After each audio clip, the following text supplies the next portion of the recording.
এখন পর্যন্ত তো সেকেন্ড রাউন্ড গণনা শেষ হয়েছে, থার্ড রাউন্ড শুরু হবে, 10 রাউন্ড হবে রামনগরের গণনা। তো আমরা আগে যা বলেছি তাই, আমরা রিপোর্ট চেয়েছিলাম এই কেন্দ্রে, তা তো হয়নি। স্বাভাবিকভাবে যারা ভোট দিয়েছেন তাদের ভোট, যারা ইন্ডিয়া মঞ্চের পক্ষে ভোট দিয়েছেন সেই ভোট গুনতে এসেছে। এটা মানুষের যতজনই পেরেছেন বাধা বিপত্তি অগ্রাহ্য করে দিয়ে ভোট দিয়েছেন সাহসিকতার সঙ্গে।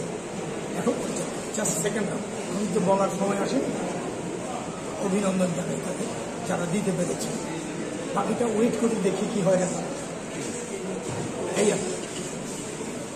পরিবেশটা কিরকম?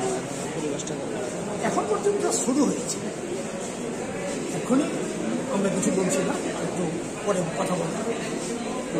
কংগ্রেসের আশিসা বলেছে এখানে ভোট কেন্দ্রের ভিত্তিতে তারা যেটা আমাদের যে বের করে দেওয়া হচ্ছে, এটা উনি যেটা বলেছেন এটা আমি দেখিনি। এখানে আমি তো রামনগর কেন্দ্রের প্রথম দিকে উত্তেজনা করেছে, আমাদের 2-4 জনকে বলা হয়েছিল, তারপরে আমরা তাদের সঙ্গে কথা বলেছি, আর ওকে জানিয়েছি, সিকিউরিটি পার্সোনালদের জানিয়েছি। এখন পরিস্থিতি নিয়ন্ত্রণে এই মুহূর্তে আছে।